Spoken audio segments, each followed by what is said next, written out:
Hi all, ಎಲ್ಲರೂ ಹೇಗಿದ್ದೀರಾ? ಇವತ್ತು ಹಲಸಿನ ಬೀಜನಲ್ಲಿ ಹೇಗೆ ಸಾಂಬಾರು ಮಾಡ್ಕೊಳ್ಳೋದು ಅಂತ ನೋಡೋಣ. ಹಲಸಿನ ಬೀಜ ಬರುತ್ತಲ್ವ ಅದರಲ್ಲಿ. ಸಾಂಬಾರು ತುಂಬ ಟೇಸ್ಟ್ ಚೆನ್ನಾಗಿರುತ್ತೆ ಅದು ಹಲಸಿನ ಬೀಜನಲ್ಲಿ ಮಾಡ್ಕೊಳ್ಳೋದು. ಮೊದಲಿಗೆ ಏನು ಮಾಡ್ಕೊಳ್ಳೋಣ ಅಂತ ನೋಡ್ಕೊಬರೋಣ.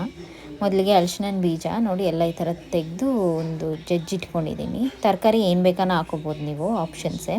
ಟೊಮೆಟೊ ಬೇಳೆ ತೊಳೆದಿಟ್ಕೊಂಡಿದ್ದೀನಿ ನೋಡಿ. ಅದಕ್ಕೆ ಇವಾಗ ಹಲಸಿನ ಬೀಜ ತರಕಾರಿಗಳೆಲ್ಲ ಏನೇನಿದೆ ಅಂತ ಹಾಕ್ಕೊಳ್ತಾ ಇದ್ದೀನಿ.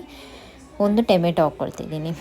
ಇದನ್ನೆಲ್ಲ ಒಂದು ಕುಕ್ಕರ್ಗೆ ಹಾಕಿ ನೀರು ಹಾಕಿ ಉಪ್ಪು ಹಾಕಿ ಒಂದು 2-3 ವಿಸಿಲ್ ಕೂಗಿಸ್ಕೊಬಿಡ್ತೀನಿ ನಾನು. ಅಗೇನ್ ನಿಮ್ಮದು ಕುಕ್ಕರ್ ಮೇಲೆ ಡಿಪೆಂಡು. ಕುಕ್ಕರ್ ಹೇಗಿದ್ದರೆ ಆ ಥರ ವಿಸಿಲ್ ಕೂಗಿಸ್ಕೊಬೋದು ನೀವು. ಇದಕ್ಕೆ ನೋಡಿ ಉಪ್ಪು ಹಾಕ್ಕೊಳ್ತಾ ಇದ್ದೀನಿ ಅವಾಗೇ ತರಕಾರಿಗೆಲ್ಲ ನೀಟಾಗಿ ಹಿಡಿಯುತ್ತೆ. ನೀರು ಎಲ್ಲ ಹಾಕ್ಕೊಂಡು ನೀಟಾಗಿ ವಿಸಿಲ್ ಕೂಗಿಸ್ಕೊಂಬಿಡೋಣ ಇದನ್ನು. 2-3 ವಿಸಿಲ್ ಕೂಗಿಸ್ಕೊಂಡ್ರೆ ಸಾಕು. ನೋಡಿ ಇದು ಇವಾಗ ಆಗಿದೆ. 2-3 ವಿಸಿಲ್ ಕೂಗಿಸ್ಕೊಂಬಿಡೋಣ. ನಾನು 3 ವಿಸಿಲ್ ಕೂಗಿಸ್ಕೊಂಡಿದ್ದೀನಿ ಇದನ್ನು ಆಲ್ರೆಡಿ. ಇವಾಗ ಇದನ್ನು ಇಳಿಸ್ಕೊಂಡು ನೋಡಿ, ಬೆಂದ ಮೇಲೆ ಹೀಗಿರುತ್ತೆ ಕುಕ್ಕರು. ಈ ಥರ ತೆಗೆದು ಬರೀ ಟೊಮೆಟೊನ ತೊಗೊಂಡು ಫಸ್ಟು ಸ್ಮ್ಯಾಶ್ ಮಾಡ್ಕೊಂಬಿಡೋಣ. ಹುಣ್ಸೆಹಣ್ಣು ಬೇಕಿದ್ರೆ ಹಾಕ್ಕೋಬೋದು. ನಾನು ಹುಣ್ಸೆಹಣ್ಣು ಸ್ಕಿಪ್ ಮಾಡ್ತಾಯಿದ್ದೀನಿ. ನಾಟಿ ಟೊಮೆಟೊ ಹಾಕ್ಕೊಳ್ತಾ ಇದ್ದೀನಿ, ಅದರಲ್ಲೇ ಹುಳಿ ಇರುತ್ತೆ.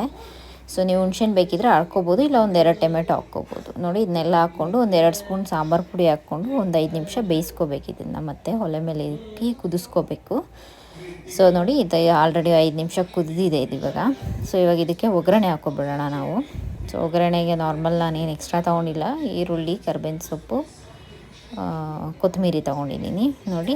ಮೊದಲು ಬಾಣಲಿಗೆ ಎಣ್ಣೆ ಹಾಕಿ ಸಾಸಿವೆ ಹಾಕ್ಕೊಂಬಿಡ್ತಾಯಿದ್ದೀನಿ. ಸಾಸಿವೆ ಚೆನ್ನಾಗಿ ಫ್ರೈ ಆದಮೇಲೆ ಅದಕ್ಕೇ ಈರುಳ್ಳಿ, ಕರ್ಬೇವಿನ ಸೊಪ್ಪು ಹಾಕ್ಕೊಂಬಿಡ್ತಾಯಿದ್ದೀನಿ. ಅದು ಗೋಲ್ಡನ್ ಬ್ರೌನ್ ಬಂದರೆ ಸಾಕು, ತುಂಬ ಫ್ರೈ ಆಗೋದು ಬೇಡ. ನೀಟಾಗಿ ನೋಡಿ ಈ ಥರ ಫ್ರೈ ಮಾಡಿಕೊಂಡು ಒಂದು 2 ನಿಮಿಷ, 2-3 ನಿಮಿಷ ಆಗೋಗುತ್ತೆ. ನೀಟಾಗಿ ಇವಾಗ ಫ್ರೈ ಹಾಕ್ಕೊಂಡು ಒಂಚೂರು ಇಂಗು ಹಾಕ್ಕೊಳ್ತಾ ಇದ್ದೀನಿ. ಜೀರ್ಣ ಆಗುತ್ತೆ ಚೆನ್ನಾಗಿ ಅಂತ, ಟೇಸ್ಟು ಕೂಡ ಚೆನ್ನಾಗಿ ಬರುತ್ತೆ.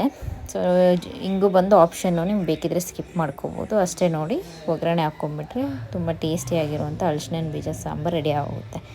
ವಿಡಿಯೋ ಲೈಕ್ ಆದರೆ ಲೈಕ್ ಮಾಡಿ, ಫಾಲೋ ಮಾಡಿ. Thank you.